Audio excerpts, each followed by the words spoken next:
Introducing the iPod Nano was a risky decision for Apple because their black and white screen iPod mini was dominating the MP3 market. The color display on this iPod Nano pretty much brought the color displays to iPods. There were other iPods that Apple announced, such as the iPod Photo and the iPod Color display, but they never really got off into the market. The iPod Nano was announced in September of 2005, and for the 2 and 4 gigabyte models, and in February of 2006 for the 1 gigabyte model. The iPod Nano was discontinued in September 2006, so it lasted about a year. The initial prices were $150 for the 1 gigabyte, $200 for the 2 gigabyte, and $250 for the 4 gigabyte. The capacity was 1.0 for flash drive for the 1 gigabyte, 2.0, and 4.0 for the other gigabyte models. The display on this device was 1.5 inches diagonal and had a color LCD and LED backlit. The ports on the iPod Nano were a hold button, so you could turn your iPod to sleep but still listen to music. This was a very efficient way to save battery. Also, a 30-pin Apple dock connector, a 3.5mm headphone jack, and that's just about it. Now, on the back, we had all the information. It tells you how many gig this is. This one is 1 gigabyte. Also tells you the serial number and just a couple of other information. Then in the middle, we have the iPod logo and the Apple logo. Now, the controls on this device were 5 buttons: the menu button, the next tile button, the previous tile button, the play and pause button, and the middle button. The iPod Nano weighed only 1.5 ounces, was 3.5 inches height, 1.6 inches width, and only 0.27 inches depth. The operating system of the iPod is very simple. It started with the scroll wheel, and it just kept going, and the color display just made it even better. Now in settings, we have the About section, which I was just in, that tells you all the information you need to know about your iPod, like the serial number, the model number, and everything. Then we have the main menu, where you can customize the main menu to your standards on what you want.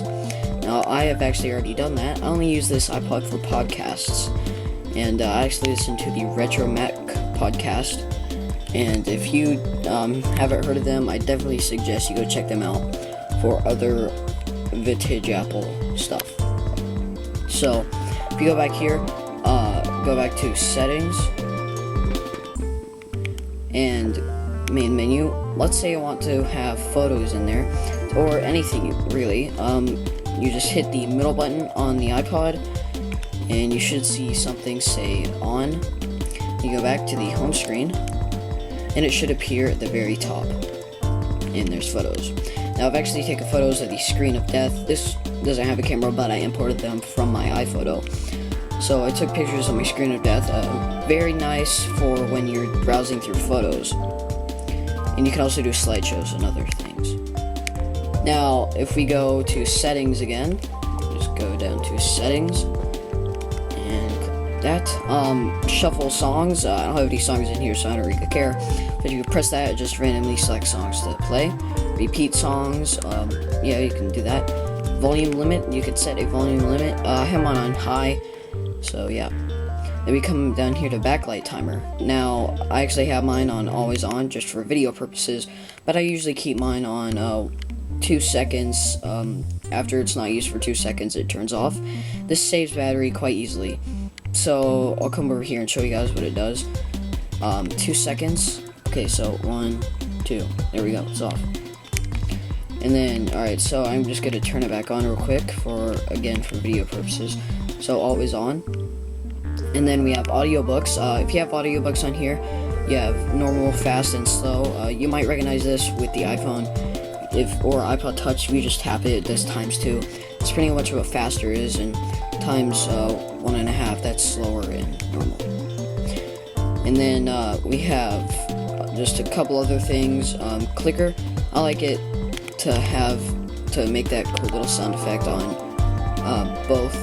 Sometimes it doesn't do that, especially when you're listening to a podcast. But, so as you can see up there, it says I'm listening to a podcast even though I don't have any headphones in. So the clicker doesn't work when you're listening to something, but it should usually always work. Let me just pause that. And then date and time, you can set the date and time. So set time zone. DST just means daylight savings time. You can choose your country and all that. Then, time 24-hour clock or time and title. If you come back here too, you can put contacts in here. You can also change the language from the iPod. So I'm currently in English. See if I can find French. I actually speak French in school. Or I study French in school anyway. So yeah, it just changes the language. And I'll just come back here and change it back to English. There you go. Now it's back in English. You can do a couple other stuff that is legal, and if you've done something that you don't know how to change, you can reset all settings, but what that means is you'll have to do some of the other stuff again.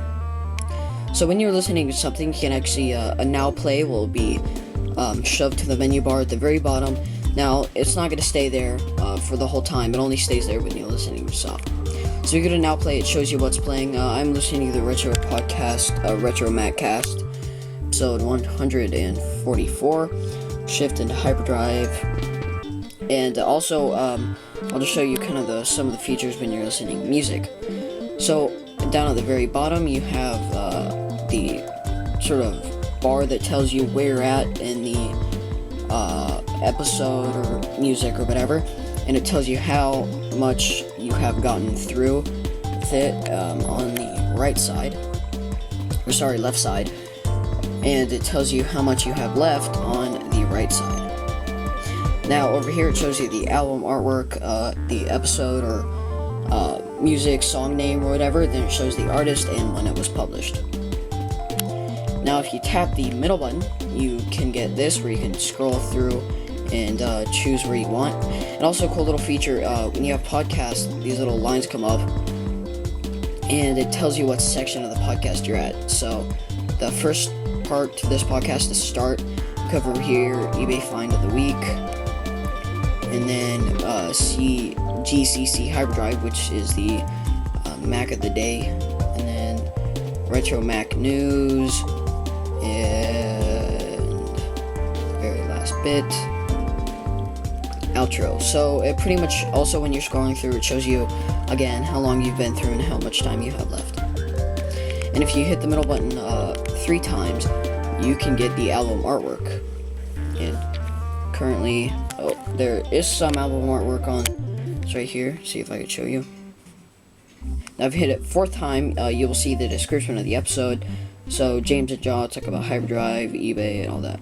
So the iPod Nano came with 4 pre-installed games: Brick, Music Quiz, Parachute, and Solitaire.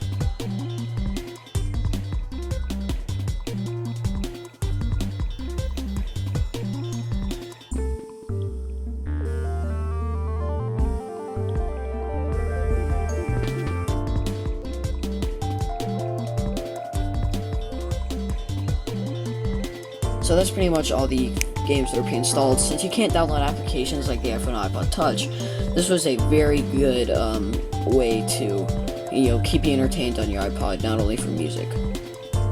Now, another cool little gadget that came on the iPod Nano was a stopwatch. So a little timer thing. So you start, and it starts to count, and it just keeps counting for pretty much however long you want. You could also make a lap. Go back to menu, shows different laps. Like over here, date, time, lap, total, all that. So that's pretty much the overview of the iPod Nano operating system. The operating system, the color display operating system, brought a totally new way to listen to music and browse through the iPod. Although the introduction of the iPod Mini was a risky choice for Apple, it was also a very good choice. In the past, Apple has tried to announce devices that they thought would be good. A lot of them have failed, but this is not one of them. The iPod Nano changed the way we thought about listening to portable music, and since then, all iPods have gotten smaller.